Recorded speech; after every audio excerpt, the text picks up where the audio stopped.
Good morning. Today is Tuesday, August 8th, 2023.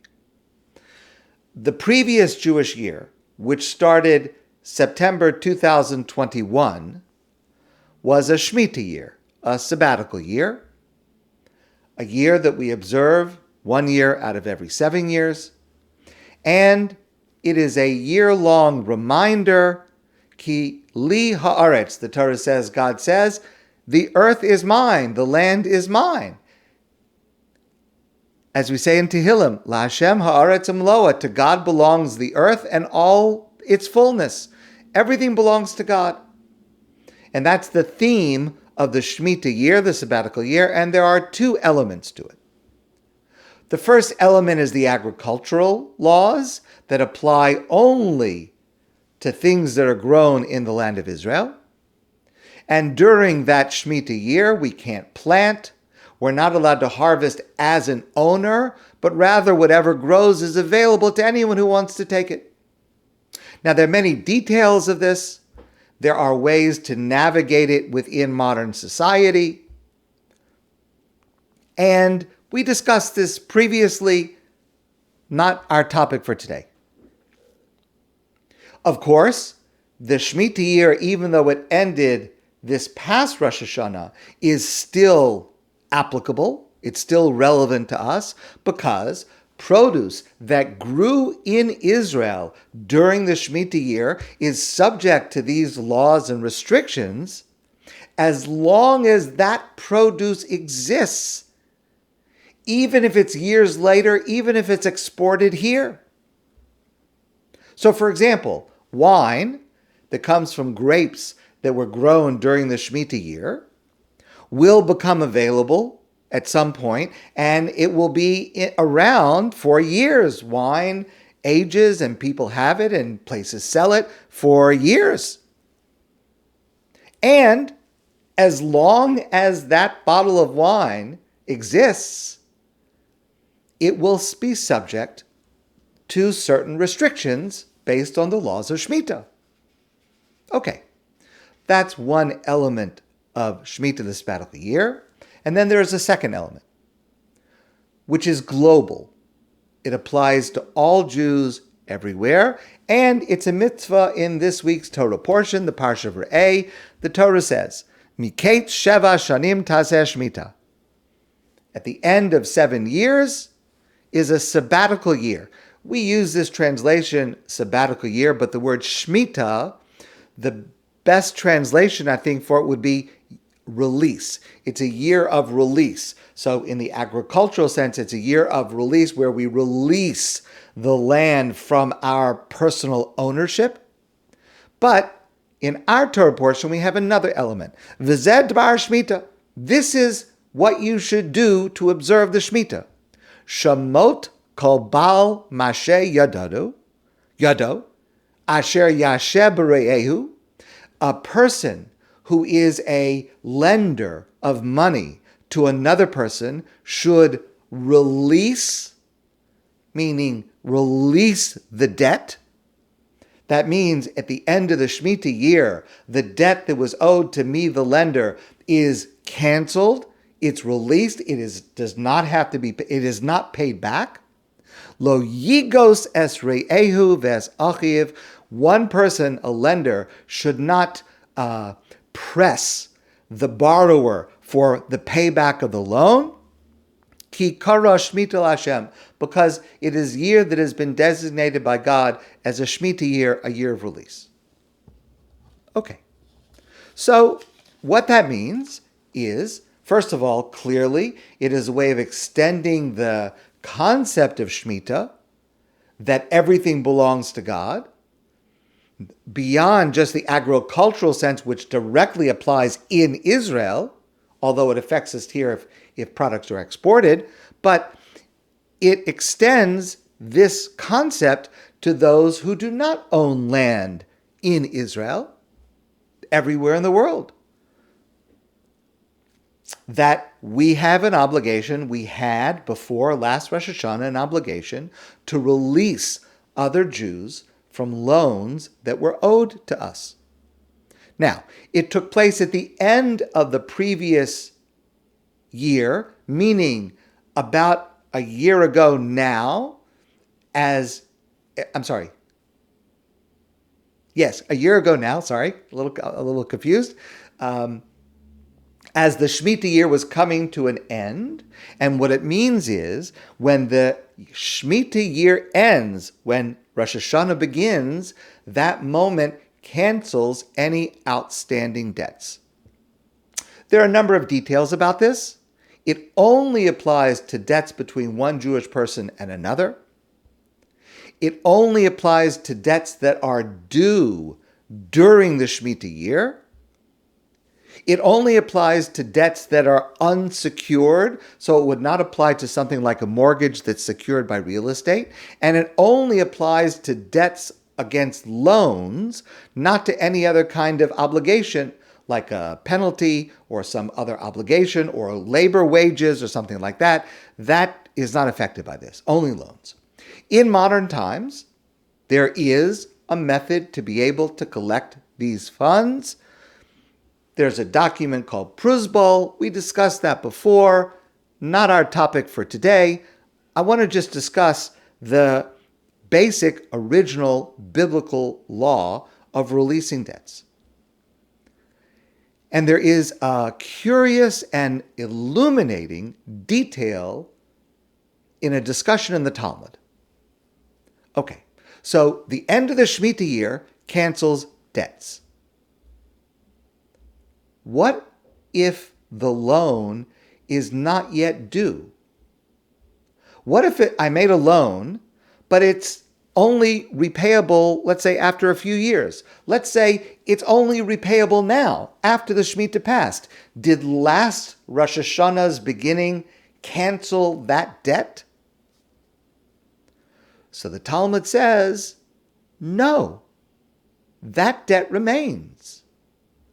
Just because a Shmita passed, once it's over, if the debt was not already due, that debt remains. The Talmud says, lo karinan lo yigos.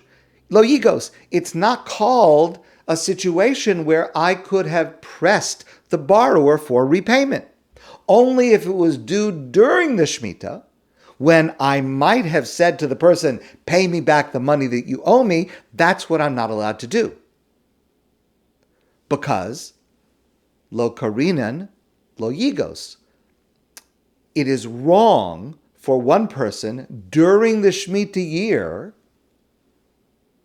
to approach another demanding repayment. That's what is prohibited.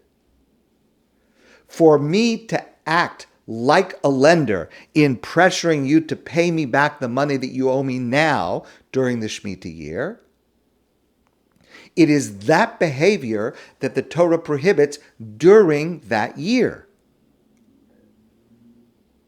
And the reason for that is, all too often, we fall into the trap of thinking that money is power. Rabbi Yisrael Salanter famously said, having money is not bad, loving money is bad.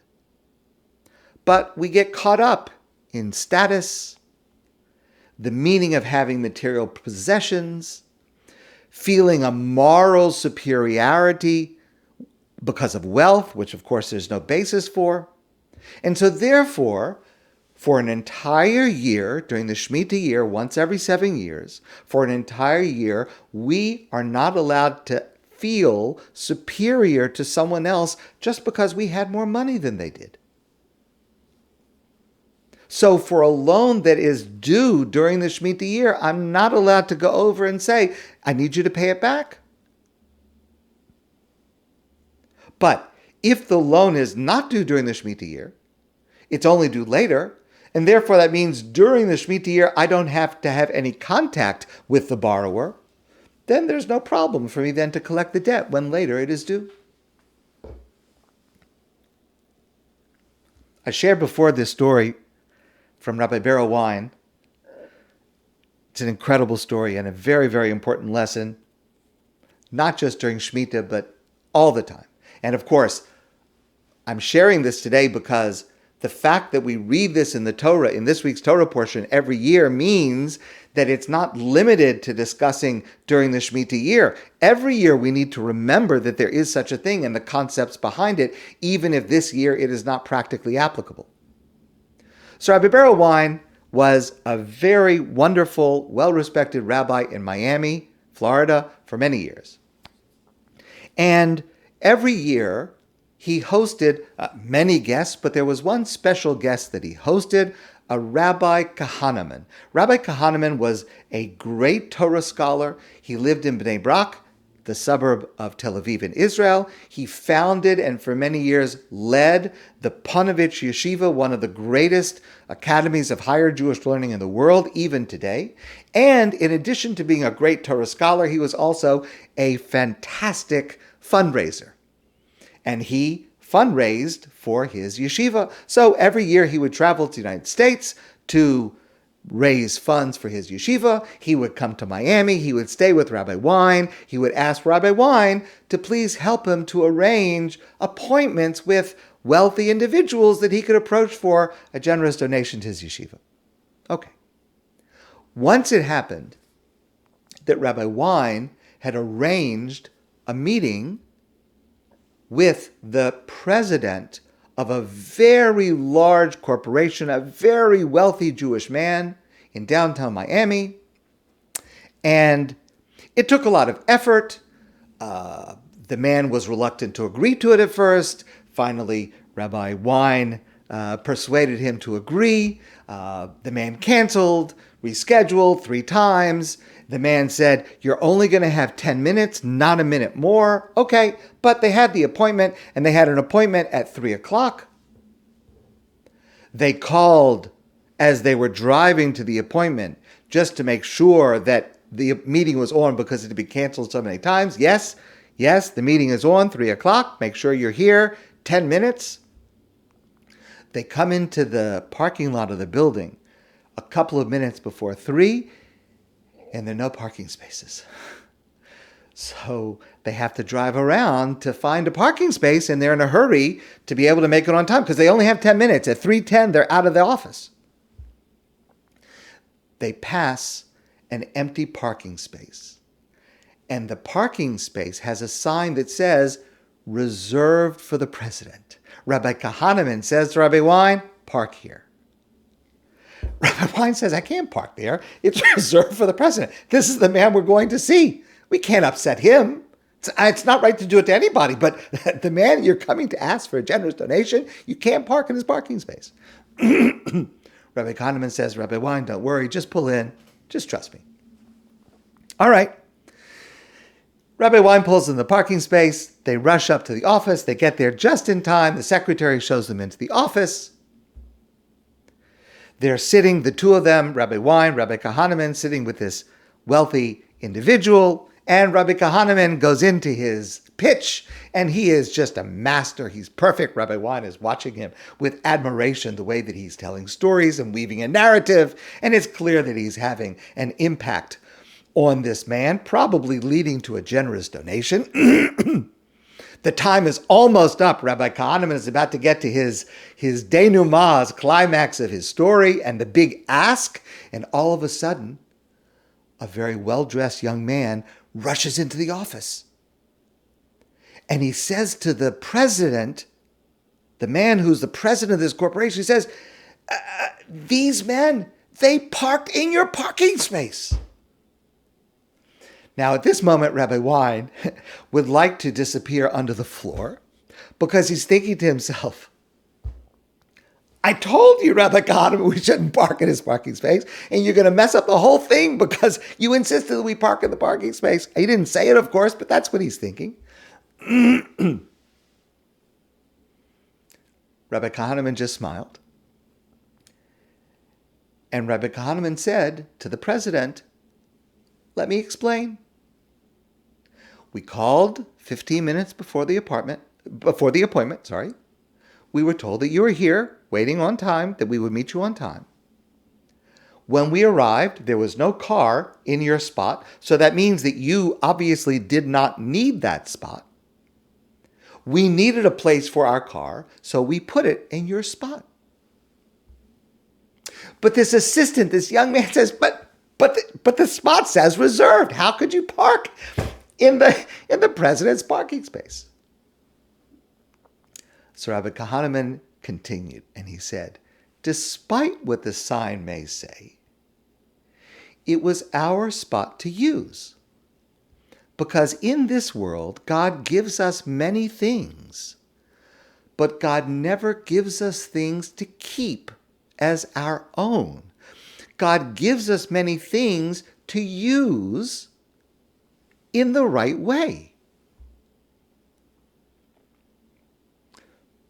Whatever a person has, eventually they will pass away and it will belong to someone else.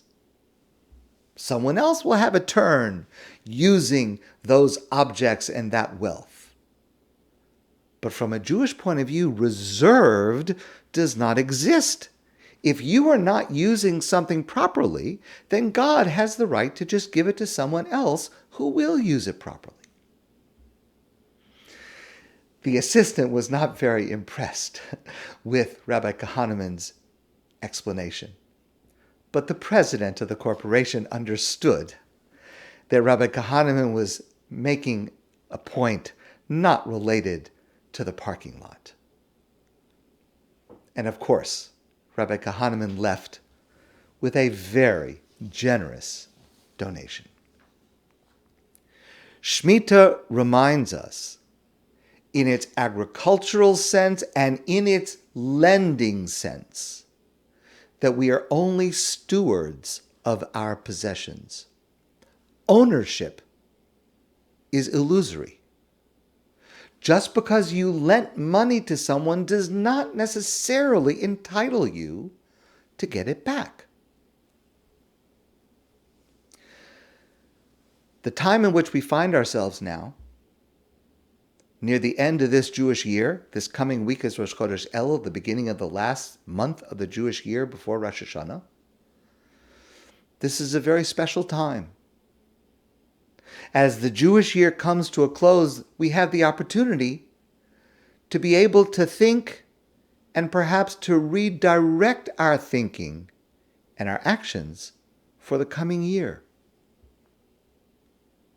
And if we can synthesize and internalize the message of Shmita, even though this is not a Shmita year, but if we can internalize its message, both in its agricultural sense and in its financial sense, then we will be much happier people. And our community will be much stronger. All we need to do is train ourselves to define ourselves not by what we have, but by what we are and what we give. My friends, I wish you a great day, and I look forward to seeing you all soon in person.